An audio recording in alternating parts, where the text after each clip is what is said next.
Forget gurus. Forget anyone claiming to be an online business expert without going through the challenges of entrepreneurship themselves. The Real Money, Real Business podcast is here to prove the best insights in online business comes from your fellow online business builders. We dig into stories of entrepreneurs selling their business on the Empire Flippers marketplace so that you can learn how they made their business profitable, how they overcame obstacles, and what lessons they learned in their online journey. If you want to take your business and your knowledge to the next level, you've come to the right podcast. Let's get started.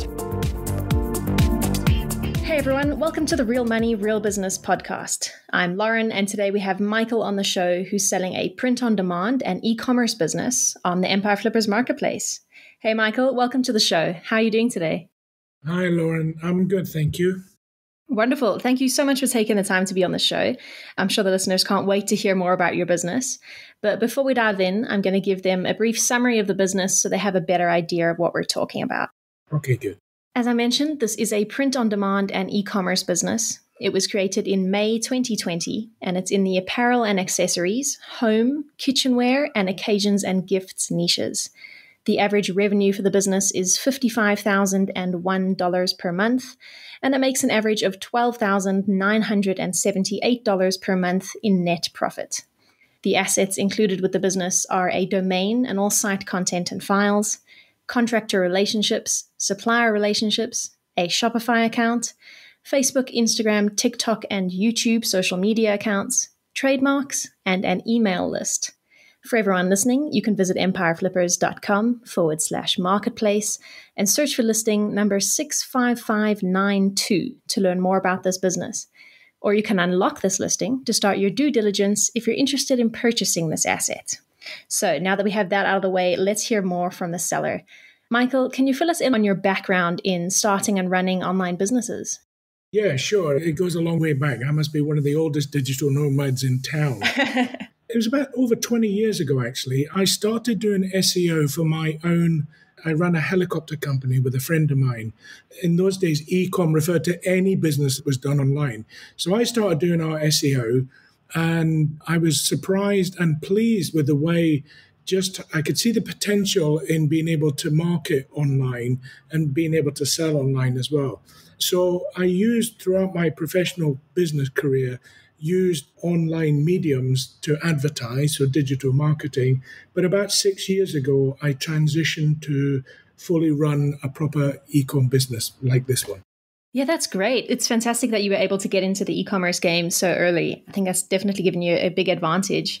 What led you down the path of starting a business like this with print on demand and e-commerce? Oh, that's easy. I saw a gap in the market. I could see that nobody in the UK was servicing the veterans niche effectively.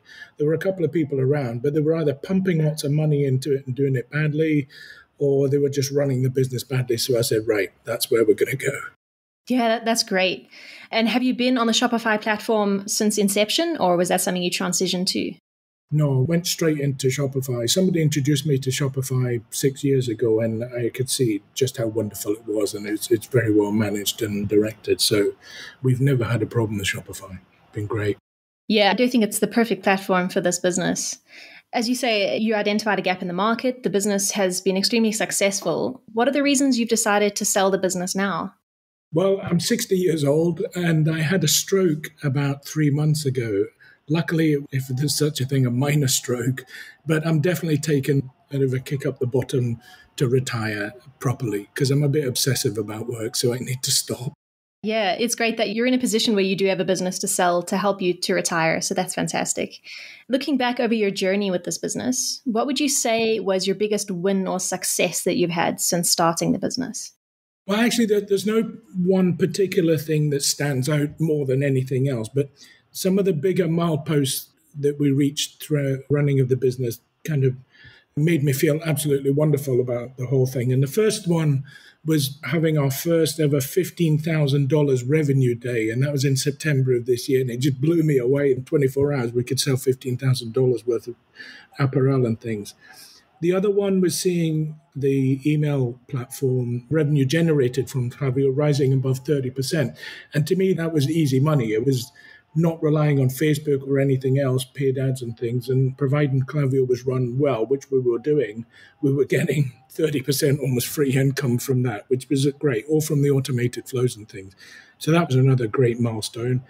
Seeing a 45% return customer rate, that blew me away. That was absolutely wonderful. It showed we were doing it well. It showed we were making people happy and that they wanted to come back. So that was another great milestone. And I think the other one for me personally was just seeing lots and lots of very good reviews of what we were doing, both in terms of customer service and product quality, which just made me feel great about the whole thing. So it's those things together rather than one huge one. Yeah, it's great that you've had so many good experiences along the way, and those returning customers and good reviews, I'm sure, are a good validation about the service that you're providing. I'm sure there were some lows to counteract those highs. Not everything goes smoothly in e-commerce. So what was your biggest setback or challenge that you had to overcome? Easy. iOS 14 changes in Facebook advertising. The business model I was using at the time was I was using mainly Facebook ads because I'd gained a lot of experience and used some good people to do it. And we were using that for customer acquisition. And then we would make money on the back end through emailing them and doing promotions and things. So when they made those iOS 14 changes, it made analysis of data really, really difficult. But we overcame it. We had Google Analytics and Google Tag Manager dialed in absolutely beautifully. And now it's as though it never happened for us. We get very good feedback from analytics and we know where all of our revenue sources are coming from. So it was a problem, but we got our act together and it's now a bonus. Yeah, it's great that you were able to overcome that. I'm sure the temptation was there to just abandon it completely, but it's great that you were able to persevere and turn it into a success at the end of the day. Let's follow on from that train of thought and dive into your marketing. Can you walk me through where your sources of traffic come from and what your overall marketing strategies are? Well, I've already said over 30% of it comes from Klaviyo on re-engaging with previous buyers. We use Facebook ads and we now use Google ads for not just customer acquisition. Now and again, we produce a design that's extremely popular. And in paid advertising, we analyze it daily and we can scale it quite quickly and quite big. That's why we had a £15,000 revenue in one day, because one of our designs took off and I just kept scaling it in Facebook ads. So we got a great return for that. So we use the paid advertising, we use Klaviyo, and we use Facebook page as a really good tool. Our audience are really quite patriotic, but have a wonderful sense of humor. So recently I came up with the idea of creating humorous memes using some G.I. Joe, we call it Action Man in the UK, and dressing them up in different services. So I had a Marine talking to a Navy guy with wearing the right uniform and just making it funny. And then the audience loved them and they were sharing those. And in my mind, that's free advertising. They were sending that meme. And of course, our logo and our web address is all embedded in the meme.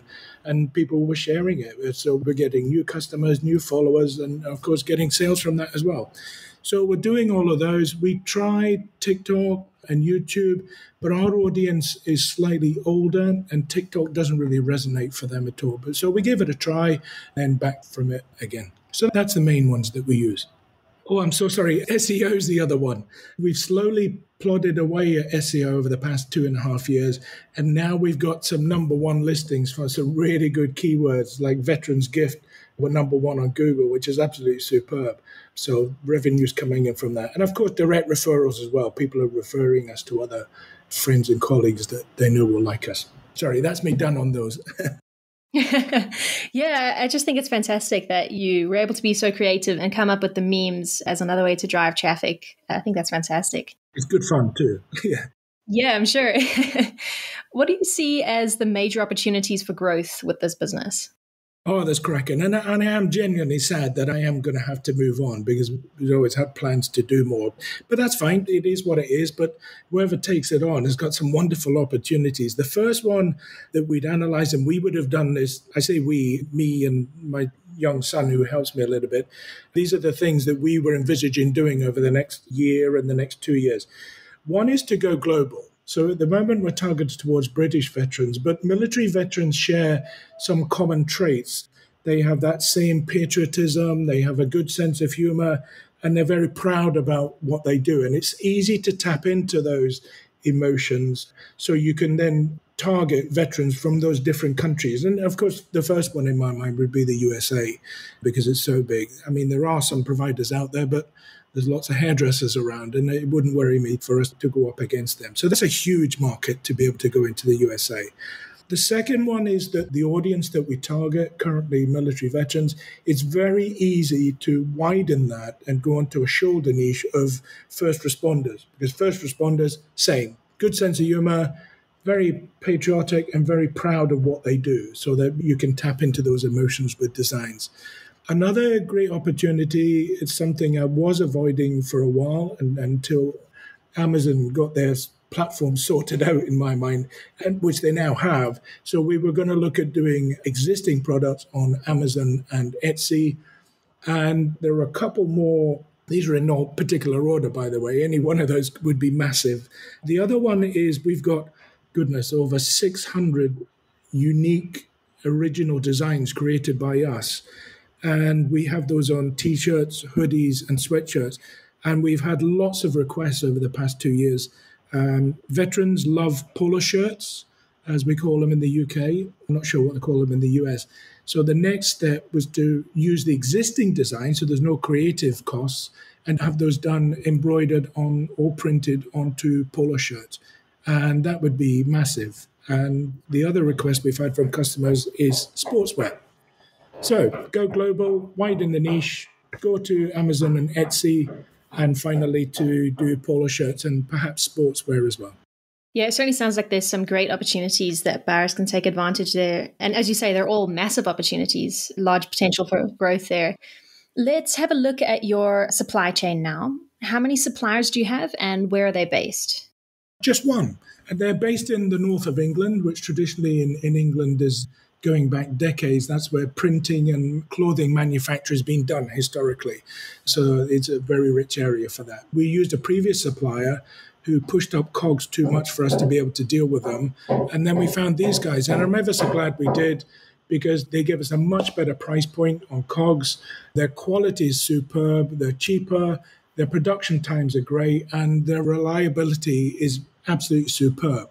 One of the reasons that we use them, and I love using them, is that actually we're not in touch with them very often because things run so smoothly. And we've worked together for a year now. But they've given us a WhatsApp link to one of their senior managers who's available to us at any time. And on a few occasions, we have asked a question, to do with postage or something like that. They've been straight back to us. So they're great to work with. They don't know what we're doing, but I can assure you we're one of their biggest customers, so they won't want to lose this business coming from us. Yeah, it's great that you have such a good relationship with them. That can make or break a business like this. So having a strong relationship like that is good. How long does it normally take for your suppliers to fulfill orders? Oh my goodness, they're absolutely brilliant. They've got it down to 2 to 4 days for going out the door. But that's what they quote, and that's what they quote to us. But often it's much, much faster. And quite regularly, orders go out the door the same day that they were ordered. So it's superb. Yeah, that's great to hear. And having such a streamlined supply chain is always a bonus. With regards to the work you do on the business every week, can you walk me through what a typical work week looks like for you? How many hours are you spending on the business, and what sort of activities are taking up your time? Monday to Friday, because I'm one of those old-fashioned people that like to have a weekend. So Monday to Friday, I do a bit more. But a typical morning for me is at about when the account switches over at midnight in the UK time, we analyze all the data. So we have a VA who plugs in performance data into a spreadsheet. So the first thing I do is I look at that spreadsheet.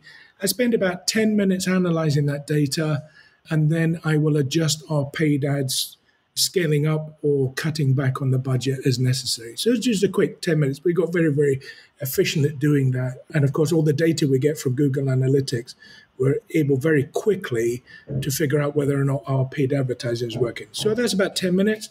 Then I place a Facebook and an Instagram post, and they're linked together. And that's usually just a link to an interesting news article that our audience might find interesting. Now and again, it's one of the funny memes, which I love doing because it gets such a great reaction and everyone has a good laugh. Then what I do is I browse the internet to spot any social trends that we could exploit to create a new design in the store. So it might be something that's going on in the country or globally. So, for example, the conflict in the Ukraine, there were some funny memes going around about Putin. So we created our own design and that picked up nicely. One that's based on tragedy, unfortunately, but however, our audience loved it, was when Queen Elizabeth died, unfortunately, this year. As I say, our audience are very passionate and patriotic. When she did pass away, we created a design that was very respectful and honoring her. And that's when we had our $15,000 day. They just went absolutely mad because we resonated perfectly with our audience. And they were grateful to be able to wear something that reflected their passion about that. So I do that. So I look for trends that we can use for designs. And then probably the last thing I do, and it's all less than an hour. If I'm spending an hour, because I'm doing too much, actually, so I make myself back off. And the last thing I do is we have a graphic designer who works for us part-time, and I review any designs that she's working on using Trello and just give her guidance so that she can produce the artwork ready for print. So that's it. It's less than an hour, Monday to Friday. And at the weekends, I drop all the other stuff and I just do data analysis and adjust the ad spend as necessary. And that's tops 10 minutes. That's it. Yeah, that's incredible. It sounds like the business is super passive, which is wonderful. You touched on some of the team members you have there. Can you give us a walkthrough of the team you have in place and what everyone does? Sure. It's not a huge team. It's really quite easy. We've got a Filipino graphic designer who's worked with us for the last 2 years. She's absolutely superb. And she works an averages out about 30 minutes a day. Some days she gets a couple of hours work and creating a work on a design, but it all pads out to about 30 minutes a day. So that's the only graphic designer that we use. A lot of our designs are just simply text-based, and the artwork for those in just a matter of minutes. The next one that we use is another Filipino VA, and she does 30 minutes a day managing all the performance data. So she'll gather all the data coming through Google Analytics, plug them into a spreadsheet that I created, and very quickly I can see where the previous day's revenue has come from, the different sources, either from Google ads or Facebook ads or Klaviyo through an email campaign, and I can use that to the ad spend adjustments, as I mentioned earlier. So those two. Then we have a British guy who works 30 minutes a day.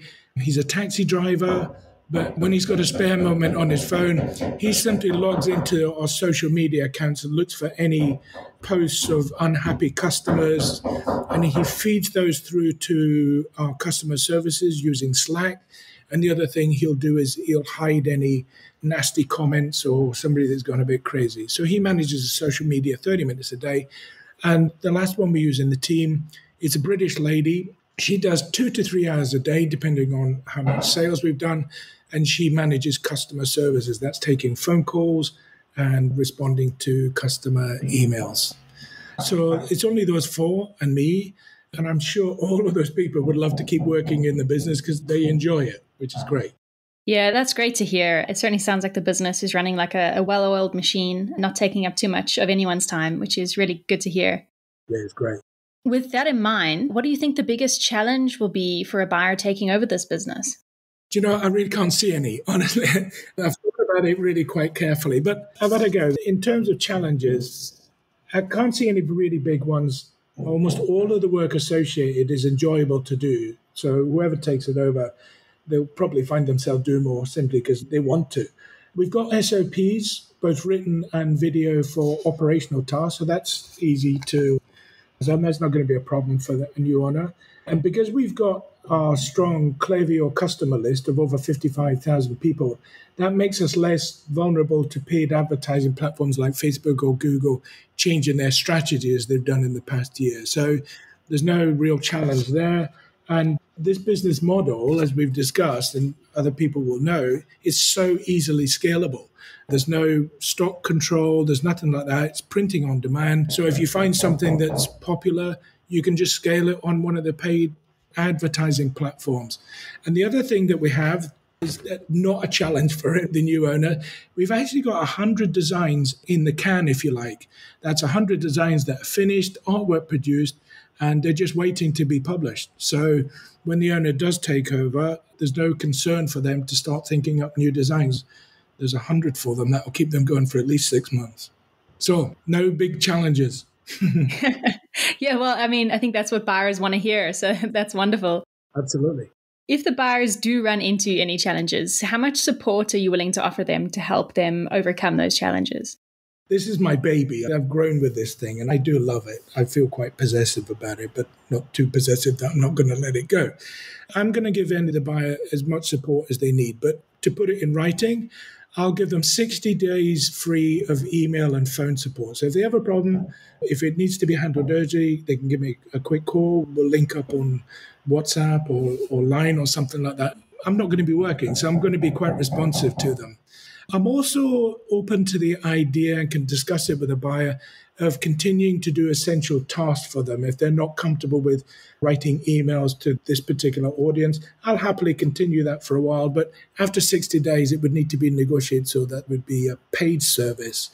And also, if they're uncomfortable or they're not sure about how to treat this audience, I'm willing to stay on as like a role model or a brand ambassador, if you like, where my name's still there, even though I'm not the owner. And again, I'm willing to do that for a period of time. But again, that would have to be a paid service to use my name as well. In summary, I want it to continue. I want it to be successful. And I want the new owner to be happy, making money and enjoying themselves while they do it. So I'll do what I can to help.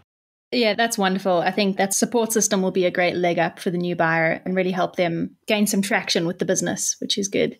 When it comes time to actually negotiating the sale of the business, would you be open to something like an earn-out agreement? Yes. My aim is, as I've already said, is to retire, and I want to start having fun with the proceeds that generate. So it can't be a big one, but I think I'm quite comfortable with an 80% initial payment and then over a shorter period of time paying the remaining balance. So yeah, I'm open to that. Yeah.